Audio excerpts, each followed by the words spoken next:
I know it's late, but I was just going through some different headlines, thinking about tomorrow's video, and the more I read this, I thought, I have to put this up right now. Because in this video, from this article from Reuters, it shows very, very clearly something very different than what you're being told about the problems in Venezuela, the causes, and the reality on the ground. Now, this is November 16th, 9:56 a.m., updated 7 hours ago, so apparently this is a day old, and I've missed it. But the story is this. Urban ranching, a socialist commune's response to Venezuela's crisis. Pardon me.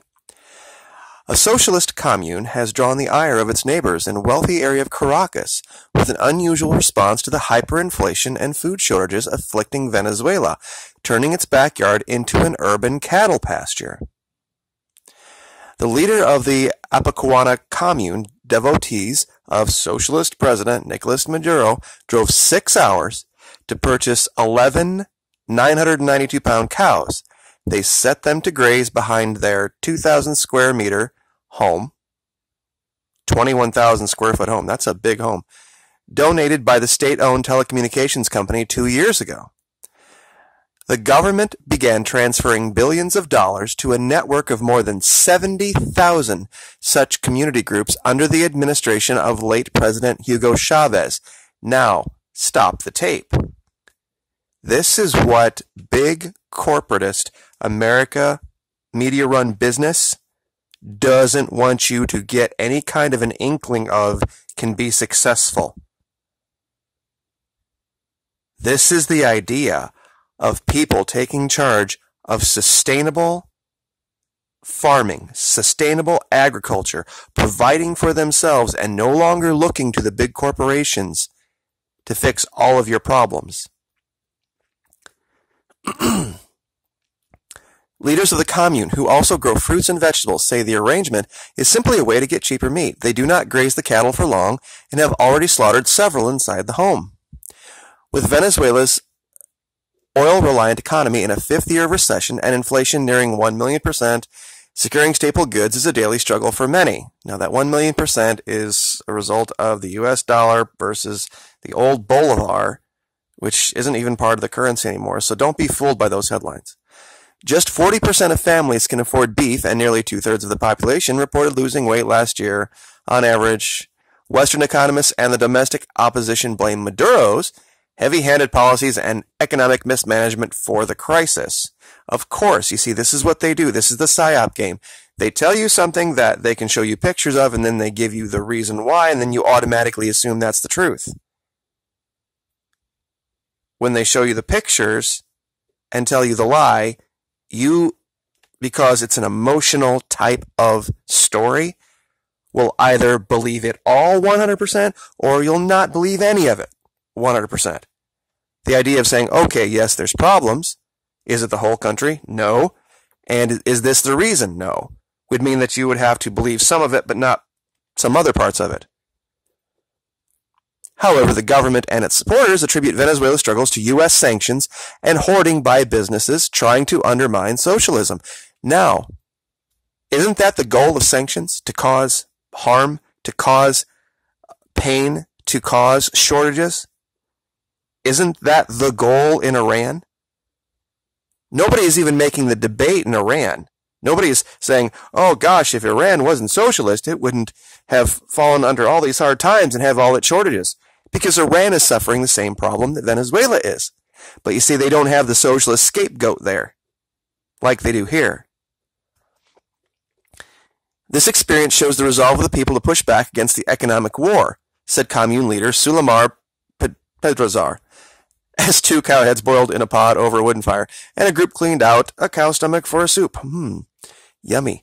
The group has slaughtered 7 cows and sold a small amount of meat to several hundred people at 560 bolivars per kilo, $2 black market, well above the government set price of 90 bolivars, but with supply scarce.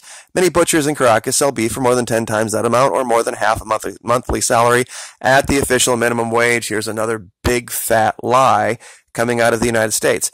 Okay, we have a minimum wage in the United States, and there are people that earn a minimum wage. That's not how it works in Venezuela. Venezuela has what they call a basic income that they refer to as the minimum wage. And so when you go get a job, they don't advertise it at this many bolivars an hour or that many bolivars an hour. They advertise it as a multiplicative factor of the minimum wage.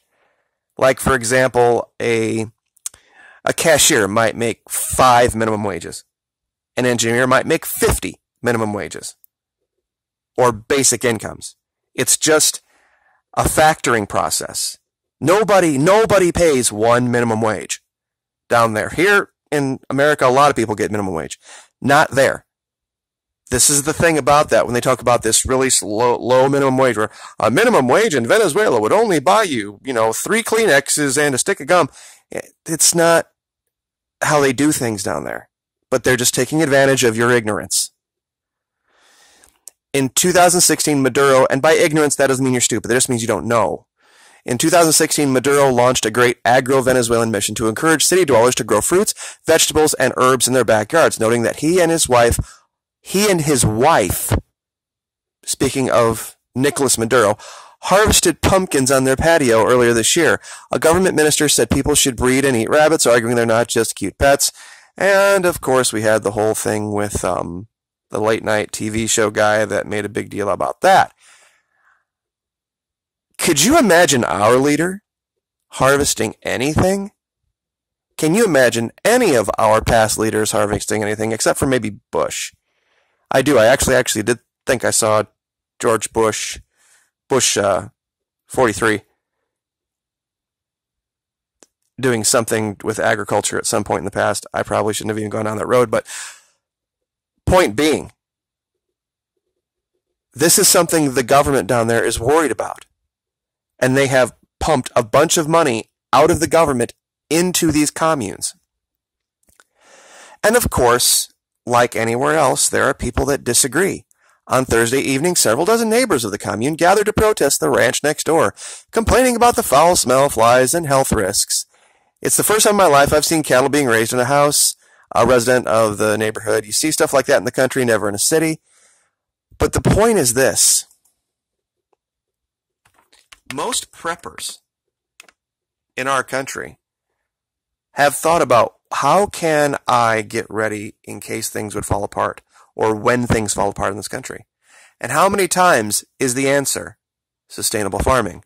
Having a pretty place out in the middle of nowhere like this, I'm going to go ahead and give credit here. This is Brad Simmons on YouTube, and I don't know if this is just for, it's in Kentucky. It's a farm for sale. It's a little 2-minute thing, and I'm going to play this through just so you can kind of get in your mind about what you think the kind of life you would want would look like. Is it one maybe here where maybe you got to get up early and you've got to deal with animals and, you've got to work hard all day, and maybe life isn't full of all of the wonderful things that you get when you live in the city? Or is this something where you couldn't handle being this far away from the hustle and bustle? Would you rather be self-sufficient like this? Have a little creek, have a little pond, a house out in the hills? Well, that's what's going on in Venezuela right now. See, people are getting away from this idea of looking to Caracas, their government, for everything. And this is the idea that absolutely terrifies the corporatists in our country. They don't want people getting the idea that they can live sustainably on their own, that they can live without big government. So that's why they have to frighten you about socialism. Oh, evil, terrible, horrible socialism. People are going to be lined up and shot in the streets, and we'll have dictators, and it'll be Darth Vader, and oh my gosh, and they're going to destroy planets with giant laser beams. It's just anything they can. But truly, democratic socialism is this.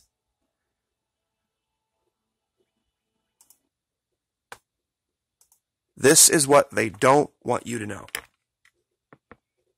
No more petrodollar.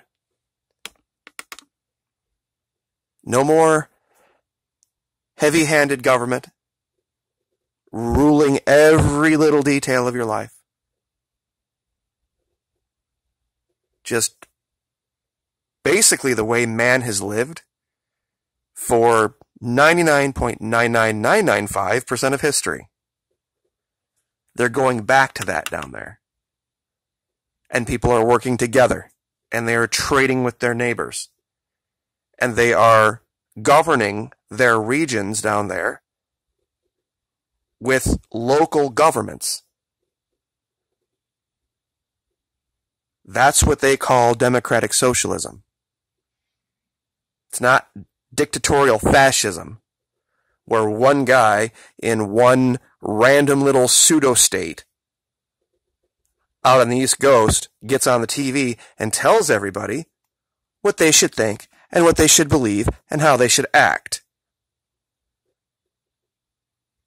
I'm just not all that excited about listening to any billionaire tell me how I should or shouldn't live my life, regardless of whether he's wearing an R chain around his neck or whether a D chain around his neck.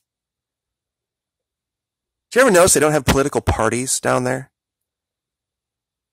They just have people trying to survive, people trying to work with each other just to have a happy life. And it's one of the reasons I put that video from that Claudia's channel, and I'll leave with this. Because it's just a girl, and it is just her boyfriend, and yeah, they're probably doing better than most in Venezuela. But what did they do as a result of it? They went out, she made a video, the video is going to help her out, grow her channel, so that she can go. They took the time, they made the arepas, and handed them out to people all around as much as they could. If only we had that here. If only we could go back to a place where instead of people saying, I'm going to vote for this person to change this, or I'm going to vote for that person to change this, that people just became the change they wanted to see. So we'll leave it there. Like, share, subscribe.